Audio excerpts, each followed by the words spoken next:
할렐루야. 여러분, 믿음이란 거는, 신앙이란 건 보이지는 않지만 보여지는 것이 신앙입니다. 내가 신앙이 있다는 거 안 보여져. 그러나 신앙이 있는지 없는지는 보여지는 거예요. 우리 월요일 날 기도 끝나고 기도하는데 9시 반쯤에 철철철 소리가 나서 보니까 막 물이 넘치고 완전히 막 물바다가 막 되고, 그래서 남은 사람들 일하면서 카톡에 뜨니까 집에 갔던 우리 권사님들 다 막 다 돌아오고, 금식 기도하는 우리 김정희 권사님 막 힘이 어서 나오는지 막 그렇게 하고, 하여튼 제가 우리 성도님들의 신앙이 보여지더라고요. 야, 우리 성도님이 진짜 하나님 섬기고 사랑하고 정말 하나님을 위해서 준비하면서 일꾼으로 사용하는구나 하는 게 보여지니까 얼마나 고마운지 제가 너무너무 고맙더라고요. 그리고 카톡에 우리 원수 권사님이 출근해가지고 참석은 못하고 격려말 띄워주고, 부산에 간 운순 씨도 막 격려말 띄워주고, 모두가 다 막 함께 많은데, 화요일 날은 노예 목사님들이 막 전화가 오는 거야. 목사님 어떻습니까? 그래도 다 이렇게 하면서 하고, 미국에 있는 그 먼 데 있는 동생도 전화해가지고 어떻게 되냐고. 그러니까 제가 볼 때요, 교회에 대한 생각, 나에 대한 생각을 갖고 있는 사람들은 이런 뉴스를 보고 막 보고 전화를 하는 거예요. 그게 뭐예요? 사랑이란 말이야. 사랑, 관심 아니에요? 근데 가장 가까운 데 있으면서도 전화도 없고 카톡에도 안 올리고 그러는 김병선 집사님한테 내가 전화를 했어. 김병선 집사님에게, 집사님 궁금하지도 않고 교회에 대한 관심이나 있어? 내가 그랬어요. 아니, 미국에 있는 사람도 전화를 하는데 어떻게 가장 가까운 데 살면서 생각도 없냐고. 그러니까 딱 그런 거예요. 교인이면서도 카톡에도 말씀 안 올리는 사람들도 있더라고. 왜? 관심이 있는 거예요, 없는 거예요? 그래서 신앙은 보이지 않지만 보이는 게 신앙이다. 그렇잖아요. 진짜 교회에 대한 관심과 사랑이 있으면 남들은 막 폭우로 죽은 사람도 나오고 막 그러면은 교회 지하실이라면은 궁금해서라도 전화라도 하고, 아니면은 목사님 수고 많으셨습니다라도 인사 말이라도 올려주든지 그럴 것이지, 아무 소리하고 남의 나라 같이 살면 되겠어요? 그래서 신앙이란 건 보이지 않지만 보이는 것이구나 하는 게 느껴지는 거예요. 어젯밤에도 물이 넘쳤어요. 보니까 장로님 말이요, 이게 턱까지 오지 않고 반 있는데도 일이 넘치더라고. 그러니까 거기를 좀 이렇게 여기 방수를 좀 발라줬으면 좋겠어요. 아니, 그게 깨면 되더라고. 그게 떠 있어. 그게 떠 있어. 그게 깨놓고서 하면 될 것 같아. 그래서 오늘 우리 또 이동학 집사님하고 수중 펌프를 사왔어요. 여기다 설치를 하려고. 그러니까 여러분, 우리가 마음에 있는 신앙은 뭐로 보이는 거냐? 교회를 섬기는 행동으로 신앙이 보이는 거예요. 그러니까 신앙이 있다 없다가 행동으로 보여진다 안 보여진다? 보여지는 거야. 그럼 신앙이 뭐요? 관심이야. 관심이 뭐요? 사랑이야. 이게 다 합축돼 가지고 믿음이라는 것이 보여지는데, 오늘 여기 우리는 믿음이 성장해야 된다는 것을 우리가 알아야지 돼요. 그러니까 여러분, 믿음의 성장은 훈련을 통해서 만들어지는 겁니다. 그러니까 제일 중요한 믿음의 근거가 뭐냐? 말씀이야, 말씀. 말씀을 들을 때에 그 말씀이 뭐냐? 하나님에 대하여, 예수님에 대하여, 성령님에 대해서 들으면 들을수록 성경을 통하여서 영적인 지식이 들어오고 영적인 지혜가 들어오면서 믿음의 재료가 만들어지는 거야. 음식을 아무리 잘 만드는 사람이랄지라도 재료가 있어야 음식 만들지, 재료 없이 음식 만드는 뭐 있어. 그러니까 말씀은 믿음의 뭐다? 재료다, 재료. 말씀을 자꾸 듣고 읽고 하면서 말씀을 들어서 내 믿음의 재료가 된 다음에 그것에 내가 순종을 하는 훈련을 통하여 이제 믿음으로 내 마음이 만들어지는 작업을 하게 되는 거예요. 그래서 믿음으로 순종을 하면서 제일 순종하는데 조건이 뭐냐? 순종할 수 없다고 생각하는 내 육신의 생각, 순종할 수 없다고 하는 내 마음의 상태, 순종할 수 없다는 나의 현실, 그렇잖아요. 현실의 환경. 그러니까 모든 것들에 순종할 수 없는 생각과 마음과 환경을 뭐라 그러느냐? 세상적인 거라 그러고 마귀적인 거라 그래. 그래서 순종을 통하여서 여기에서 점점 성장하고 순종을 통하여 내 마음이 아름다운 영으로 바뀌어지는 삶이 순종의 훈련이에요. 그러니까 제사보다 뭐가 낫다고? 순종이 낫다 그런 게 그래서 믿음을 얻어요. 순종을 통하여 가밀 때 그 모든 순종의 열매, 순종의 가장 중요한 열매가 딱 나와요. 어떻게 말씀대로 순종해 살았느냐는 순종의 열매가 뭐냐? 예배입니다. 여러분, 예배 그냥 앉아서 드리는 예배가 아니에요. 내가 하나님의 것이 되는 게 예배고, 하나님이 예배를 내가 하나님의 것이라고 인정해 주는 게 예배고, 내가 예배를 드리면 하나님의 것이 되었다고 믿어지고 느껴지는 게 예배고, 그래서 하나님의 성령이 나를 사로잡아 주시는 상태를 만드는 게 예배예요. 그러니까 예배도 훈련입니다. 이 예배를 하나님이 받으시는 사람은 믿음이 있는 사람, 받을 수 없는 사람은 믿음이 없는 사람으로 달라지는 거야. 그러니까 그게 여러분 어디서 중요하냐? 창세기 4장에 가인의 제사와 아벨의 제사가 나올 때에 분명히 성경이 뭐냐? 가인과 그의 제물을 받지 않았다 그랬어. 가인과 제물이야. 그러니까 제물만 받는 게 아니야. 하나님이 제물을 드리는 가인의 삶을 하나님이 인정할 수 없으니까, 가인도 받을 수 없으니까 제물도 받을 수가 없는 거야. 그러나 아벨과 그의 제물은 받았다고 해서 아벨의 삶이 하나님이 인정하는 삶이 되니까 아벨도 받으시고 제물도 받으신 거야. 이게 예배의 본질이에요. 오늘 우리는 뭐요? 하나님이 나를 예배를 우리가 드릴 때 예배를 하나님이 받으셔. 예배를 하나님 앞에 드릴 때 예배를 받으신데, 예배 받으실 제일 큰 조건이 뭘까? 예배를 드리는데 제일 큰 조건이 뭐야? 이거 진짜 영적으로 성장하려면 우리가 확실히 확립을 잡고 해야 돼. 예배를 드릴 때 뭐 기도합시다, 찬송합시다, 성경 봉독, 설교, 이것이 보다 더 중요한 본질이 뭐냐?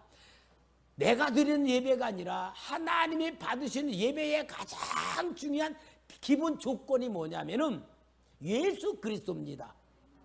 예수 그리스도의 영을 내가 입어서 예수님이 나를 위해 십자가에 죽어 내 모든 죄가 사함받고 모든 저주에서 나를 건지신 예수의 이름 속에 내가 들어와서 예배를 드릴 때에 하나님이 예수로 인하여 나를 받으시는 거야. 예수가 없는 예배는 그냥 일반 종교의 행사일 뿐이야. 그러니까 여러분가 예수 믿는다는 게 뭐냐? 예수의 것이란 말이고, 예수 이름 속에 내 영혼이 들어있는 거고, 예수님의 모든 십자가의 삶과 모든 고난이 나를 위해서 담당하셨기 때문에 내가 예수라는 보자기 속에 쌓여 있는 게 믿음이에요. 그래서 하나님이 나의 예배를 받을 때 뭐냐? 예수 이름으로 받으시는 거야. 우리는 예배는 뭐냐? 예수 이름으로 드리는 거야. 그래서 예배라는 건 뭐냐? 예수 이름으로 내가 믿음으로 성장 가장 중요한 열매로 드리는데 삶의 모든 결과를 예배를 통하여 내가 하나님 앞에 드리는 것을 통하여 내 삶도 하나님의 것입니다. 내가 하나님의 자녀로 살았습니다. 예수 이름으로 살았습니다라는 고백으로 하나님 만나는 게 뭐냐? 예배란 말이야. 그래서 예배는 뭐냐? 훈련이다 그 말이야. 그러니까 여러분 예배가 얼마나, 그러니까 예배를 안 받으면은 그 사람은 구원 못 받은 거예요. 그냥 앉아가지고 예배 드리는 예배를 말하는 거 아니에요? 진짜 내가 예배가 하나님이 내 예배를 받으신다고 누려질 때가 예배야. 그러니까 은혜 받기도 하고 내가 하나님에 드리기도 하고 감동받고 느끼기도 하님 앞에 영에 사로잡히는 예배가, 그래서 예배는 치료가도 되기도 하고 능력이 임하는 시간, 하나님의 마음이 들어오는 시간, 거룩해지는 시간, 모든 통찰력이 예배를 통하여 하나님 앞에 내가 예배를 통하여 하나님 만나면 만날수록 내 신앙이 진짜 성장하는 거예요. 그러니까 여러분 영적인 예배를 드릴 수 있어야 신앙이 성장하는 겁니다. 그렇게 하면서 하나님 앞에 예배를 드릴 때 성령이 충만해지는 건 뭐냐? 내 생각과 내 의지가 아니고 하나님의 생각, 하나님의 역사, 하나님의 의지 속에 내가 사로잡힌 상태를 내가 느끼는 것이 성령 충만이야. 여러분 성령 충만은 내가 느끼는 겁니다. 하나님이 주신 은혜 속에서 내가 느낄 때의 성령 충만인데, 저는 그것을 성령 충만이란 말보다 제 입장에서는 뭐냐? 영적인 감각이 열려지는구나. 영적인 감각이 열려져서 우리 성도들이 막 뜨겁게 찬양할 때에 하나님의 영이 막 임하는 게 보여지고 느껴지고 하나님이 기뻐 받으시고 여러분들이 막 기도할 때 막 여러분들의 영이 기도로 올려지는 게 막 보여지고 이게 영적 감각이 열려지니까 그런 거야. 여러분 이게 진짜 신앙으로 하나님의 것으로 충만해지는 거. 이런 상태가 되면은요 내 삶의 현장에 딱 가면은 하나님의 임재로 내가 현장에서 일하게 되는 거야. 이게 진짜 능력이에요. 이게 이제 마귀 쫓아내고 하나님 나 세우는 능력이에요. 오늘 제 본 교회 후배 였던 목사님이 미국에서 목회를 하고 있는데 미국에서 30년째 목회하고 있다고 해서 여러 사람이 만날 스케줄이 안 맞는 거야. 자꾸 그 목사는 이제 우리 그 카톡에 한번 좀 만납시다 아마. 근데 이 사람들이 응답을 안 해. 다 바쁘고 막 그러니까 뭐 만에 그 내가 우리 그 한번 나하고 만나자고 내가 식사 대접하겠다고 그래가지고 이제 왔어요.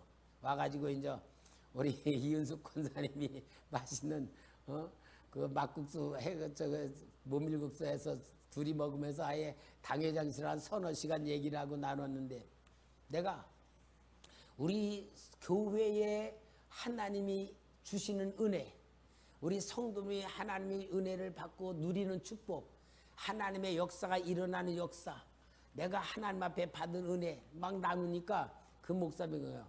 목사님 정말 성도님들이 진짜 복 받았네요 그러는 거야.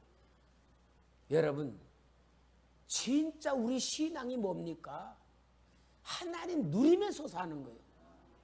하나님 느끼면서 살고 하나님 주신 축복의 현실이 나타나야 되는 거야. 이게 신앙이 성장하는데 제일 중요한 열매가 되고 증거가 되는 거예요. 그러니까 성령 충만을 우리가 느껴야 되는 거예요. 여러분 성령 충만 느끼면서 살아야 진짜 하나님 주는 축복 누리는 겁니다. 어디서 누립니다? 현장에서 누려야지만 그게 진짜 살아있는 신앙이고 임마누엘 하나님의 역사가 나타나는 신앙이고 하나님이 나를 쓰시는 신앙의 그릇이 된 게 현장에서 나타나는 역사예요. 그러니까 여러분 우리는 꼭 훈련해야 돼. 내 직장에서든지 일하는 터에서든지 어디서든지 가정에서든지 주님 앞에 그렇게 기도해야 돼. 주님 나와 함께 하심에 감사드립니다. 나를 통하여 주님 나타내실 줄 믿습니다. 나는 주님의 뜻을 찾고 주님의 뜻대로 내가 순종하고 분별하면서 여기서 주님의 뜻을 이룰 줄 믿습니다. 나를 주님의 영광 나타내는 도구로 쓰실 줄 믿습니다. 항상 그런 마음으로 기도하면서 그런 자세와 생각을 가지면 하나님의 코드에 내가 맞을 때에 생각나게 해주고 감동 주고 깨닫게 하시고 하나님이 가르쳐 주셔서 말씀 주시는 역사로 내가 누구를 만나든지 하나님의 역사를 나타낼 수 있는 그릇이 되는 거예요. 이게 현장 역사예요. 현장. 그게 뭐냐? 성령 충만입니다. 여러분, 성령 충만은 실제입니다. 그냥 성령 충만이라고 하는 게 아니고 실제로 내 삶의 현장에서 우리 가정에서 나에게서 나타나야 되는 거예요. 이 역사를 우리가 만들 줄 알아야지만 하나님의 나라가 내 마음에서 이루어지고 내 마음에서 이루어진 그 사람이 하나님의 나라를 가정에서 이루고 하나님의 나라를 가정에서 이루는 사람이 현장에 가서 하나님 나라를 세워나가는 사명자가 되는 거예요. 여러분, 이 능력을 우리가 주셨습니다. 우리 능력 받았습니다. 믿음으로 인해 이거 승리해야 될 줄 믿습니다. 그러면서 말씀할 때에 하나님이 이제 나를 통하여 나타나시는 그 방법이 뭐냐? 은사입니다. 은사. 그래서 여기 5번째 성령의 역사가 나타나는 은사의 단계. 은사는 여러분 내 실력과 내 지식과 내 경험과 전혀 상관없는 하나님의 능력입니다. 그래서 고린도서 12장 7절 우리 같이 읽을까요? 시작.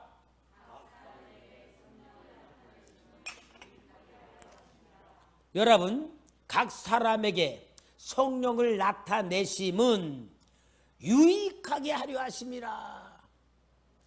누구 유익을 말할까? 누구 유익? 내 유익이 아니고 하나님의 유익. 그걸 하나님의 영광이라고 말해. 여러분, 내 유익으로 취하게 되는 사람들이 뭐냐? 마귀에게 이용당하는 사람들이야. 예를 들어 예언 기도하는 사람들, 무슨 은사 가지고 하는 사람들, 뭐 그 사람들이 자기 유익을 위해서 할 때 뭐가 되냐? 점쟁이가 되든지 돈벌이로 쓰든지 자기 영광 쓰는 그런 거돼. 근데 하나님은 하나님의 유익을 위하여 나를 쓰시는 거야. 그게 진짜 복인 줄 믿습니다. 나의 유익을 위해 쓰는 건 하나님을 이용해 가지고 나의 유익으로 쓰는 이거는 마귀 앞잡이가 돼요. 능력 받았어도 지옥 가요. 아무리 큰 은사가 나타나도 그 사람은 지옥 가. 왜? 하나님의 이름을 자기 유익으로 쓰니까. 그 증거가 뭐냐? 누구요? 저기 옛날에 막 그 병 고친 저기를 막 했던 그 권사님이 현신에 권사님이 죽어가지고 천국에 갔더니 예수님 만나 예수님 저예요 그러니까 외면하더라. 아, 예수님 제가 현신이니까 나는 모르겠다. 아니 제가요 병든 자 얼마나 많이 고쳤습니까? 막 그러니까 너 내 이름으로 돈 벌었지 않느냐 그랬다 그러잖아. 내 이름으로 넌 돈 벌었지 않느냐? 내 일한 거냐? 너 돈 벌었지. 그랬다는 거야. 그러면서 지옥 가 있는 목사들 막 얘기하잖아. 그리고 조용기 목사도 모른다 그랬다고. 그리고 저기도 뭐야 김창인 목사님은 내 일 하고 있다 그러고. 그래서 김창인 목사님 북한 선교하는 데다가 재산 다 팔아서 대주짓고 그랬잖아요. 진짜 아무리 큰 은사 주었어도 유익이 자기를 위해서만 마귀 앞잡이가 되는데 하나님의 유익을 위해서 은사를 주신 거다. 그럴 때 그 사람은 진짜 상급받는 사람이 되는 거야. 자, 여러분 그것만 있는 게 아니고 여기 고린도서 12장 8절부터 11절에 이제 은사가 여기에 9가지가 나와요. 어떤 사람은 성령으로 말미암아 지혜의 말씀, 어떤 사람이 같은 성에 따라 지식의 말씀, 다른 사람이 같은 성은 믿음의 은사, 어떤 사람은 병 고치는 은사, 그 다음에 능력 행하는 은사, 예언하는 은사, 또 어떤 영들 분별, 그 다음에 방언, 통역 9개에다가 사랑의 은사, 그래서 10가지. 12장에는 9가지 은사 말하고 13장에는 사랑의 은사를 말해서 이 은사는 뭐냐? 하나님의 유익을 위해서 나타내는데 내가 너를 인정하고 너를 쓴다 그 말이에요. 그러니까 쓰임 받는 게 최고의 축복이거든요. 쓰임 받는 거. 나를 위해서가. 이것이 바로 성장한 신앙이 성장한 사람, 하나님의 영이 사로잡아서 하나님을 나타내는 도구로 하나님이 나를 쓰시는 단계가 여기에 성령 역사가 나타나는 역사고, 그런 가운데에 더 중요한 건 뭐냐? 이런 거로 인하여서 다른 사람을 살려내는 역사가 일어난다. 살려내는 게 여기 6번째, 다른 사람을 가르치며 열매를 맺는 단계이고, 은사대로 각기 직분을 받아 주님의 사역을 감당히 일하게 되는데, 자, 로마서 12장 5절 8절 같이 5절 8 시작. 우리 많은 사람이 그리스도 안에서 한 몸이 되어 서로 지체가 되었느니라. 우리에게 준 은혜대로 받은 은사가 각각 다르니 혹 예언이면 믿음의 분수대로, 혹 섬기는 일이면 섬기는 일로, 혹 가르치는 자면 가르치는 일로, 혹 위로하는 자면 위로하는 일로, 구제하는 자는 성실함으로, 다순 자는 불신함으로, 국리를 베푼 자는 즐거움을 알 것이니라. 여러분, 여기에 주신 이 은사와 고린도서 12장, 에베소서 4장과 똑같은 말이에요. 뭐냐? 요것이 교회입니다. 교회를 세운 거예요. 그러니까 믿음이 성장하면서 점점 하나의 목적을 향하여 가. 그게 뭐냐?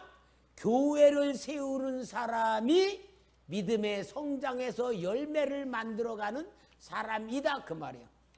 그래서 여러분, 교회를 세우는 것이 가장 세상에서 하나님이 주신, 내게 주신 축복의 열매요, 축복의 그 결과가 교회다 그 말이야. 그러니까 교회는 두 가지 의미가 있죠. 내 마음의 교회와 이렇게 보이는 초대 교회. 여러분, 교회는요, 우리가 교회, 초대 교회 그럼 지하실이 아닙니다. 모임이 교회야. 이렇게 모여 있는 게 교회예요. 다 각자 흩어지면은 각자 교회야. 그러니까 제가 어렸을 때 옛날에는 교회 건물을 뭐라 해? 예배당 그렇게 썼어. 그죠? 예배를 드리는 건물이었어. 예배당. 어렸을 때 예배당 가자 그랬거든. 근데 건물을 세워놓고 교회라고 쓰기 시작했어. 그 잘못된 거. 실은 예배를 드리는 장소일 뿐이지, 교회는 성도들이 모여서 찬송과 기도하고 예배 드릴 때에 이게 교회예요. 그러니까 모임이 교회지 건물이 아니다 그 말이에요. 그러면은 큰 교회, 작은 교회가 있어요, 없어요? 큰 교회라는 건 뭘까? 건물이 커야 큰 교회라 그러잖아. 그리고 개척교회는 작은 교회. 그게 아니고 사람이 모인 것은 교회, 흩어지면은 각자의 교회. 그래서 모여 있을 때는 하나님의 나라를 세우고 영적인 훈련을 받기 위해서 하나님이 모여서 훈련을 시키는 데에 그 훈련 속에서 가르치는 자도 있고 섬기는 자도 있고 배우는 자도 있고 나눔을 통하여 영적 코이노라를 이루고, 그러면서 교회를 통하여 주님의 몸된 교회를 이루어가는 것이 교회인데, 이 교회의 삶을 통하여서 교회의 내용이 만들어지는데, 그 내용이 만들어지는 게 뭐냐? 예수님의 영성입니다. 7번째, 예수님의 사역의 열매인 사랑의 단계. 예수의 형상을 본받는 것이 믿음의 최종적인 열매이다. 당신은 예수를 닮아가고 있습니까? 그러면서 예수를 닮아가는 그 영성을 오늘 여기 고린도서 13장에서 사랑장으로 얘기를 해. 자, 여러분 그러면 먼저 봅시다. 고린도서 13장 4절부터 사랑은 오래 참고, 사랑은 온유하며 시기하지 아니하며, 사랑은 자랑하지 아니하며 교만하지 아니하며, 물에 행치 아니며 자기의 유익을 구하지 아니하며, 성내지 아니며 악한 것을 생각하지 아니하며, 불의를 기뻐하지 아니하며 진리와 함께 기뻐하고, 모든 것을 참으며 모든 것을 믿으며 모든 것을 바라며 모든 것을 견디느니라. 자, 여러분 여기 사랑 속에다가 예수란 이름을 넣고 우리 같이 읽어봅시다. 사랑이란 문자 대신 예수입니다. 자, 시작. 예수는 오래 참고 예수님은 온유하며 시기하지 아니하며 예수님은 자랑하지 아니하며 교만하지 아니하며 무례행치 아니하며 자기의 유익을 구하지 아니하며 성내지 아니하며 악한 것을 생각하지 아니하며 불의를 기뻐하지 아니하며 진리와 함께 기뻐하고 모든 것을 참으며 모든 것을 믿으며 모든 것을 바라며 모든 것을 견디느니라. 예수님의 영성은 뭐다? 사랑이다 그 말이고. 제가 우리 성도님들 앞에 계속 얘기하는 게 교회에서 두 가지 훈련 받는다. 인격 훈련과 영성 훈련. 인격 훈련은 인간관계를 통하여 내가 성숙해지는 건데 상대방의 입장에서 생각할 줄 알고 말해줄 줄 알고 행동해줄 줄 아는 게 인격 훈련이다. 신앙 훈련은 하나님을 입장에 생각하고 하나님의 입장에서 생각해주고 말해주고 행동해주는 거다. 근데 이게 바로 예수님의 영성이었더라고요. 세상에 오셔서 예수님이 하신 모든 것이 인격과 신앙이었어. 그게 교회에서 해야 될 훈련이더라고요. 그러니 여러분 오늘 우리가 진짜 교회에서 이런 훈련 받는다는 게 얼마나 복된 것이고 감사해야 될 것인지를 모릅니다. 오직 여러분 우리는 교회에 와서 훈련 받으러 왔다고 하는 정확한 주님의 몸된 교회를 세우는 목적을 통하여 나를 만들어가는 신앙 됩시다. 지난주 설교가 뭐였지?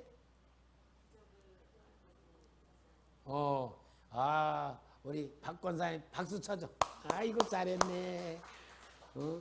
나는 오늘 우리 선미 저녁 해준다 해서 못 올 줄 알았더니 그래도 와서 고맙고 우리 장로님하고 둘이 와 고마운데 여러분 기적을 보고도 믿으려고 안 하는 바리새인들의 삶을 볼 때 그들의 얘기가 아니고 교회에 나와서도 그렇게 교회 다니는 사람이 있다 그 말이거든요. 그러니까 우리는 기적을 보려고 애를 써야 돼. 그럼 기적 그러면 소경이 눈 뜨고 벙어리가 말하고 귀신 떠나가고 막 그런 것만 기적이 아니야. 진짜 기적은 내가 구원받았다는 기적보다 큰 게 어디 있어요? 그래요 안 그래요? 내가 하나님 자녀 되었다는 기적보다 더 큰 기적이 어디 있어? 죽은 자가 살아난 기적보다 내가 하나님 자녀 됐다는 기적이 제일 크지 않아요? 내 안에 창조주이신 하나님의 영이 들어와 있다. 성령님이 내 안에 들어와 있다는 기적보다 더 큰 게 어디 있어? 여러분 기적을 볼 줄 안다는 게 뭐냐? 내 안에 하나님이 어떤 역사가 이루어졌고 어떻게 하셨고 어떤 역사 이끌어 가시고 함께 하신다 이것을 보면서 진짜 느끼기만 하면 우리는 성장할 수밖에 없고요. 변화될 수밖에 없고요. 진짜 하늘의 복과 땅의 복을 받은 이 은혜와 감격 속에 정말 기쁨으로 살 수밖에 없어요. 뭐든지 기쁨, 뭐든지 감사, 뭐든지 은혜, 모든 것마다 사랑. 이것만 가득 차 있으면요. 솔직한 얘기 우리가 돈으로 안 살아요.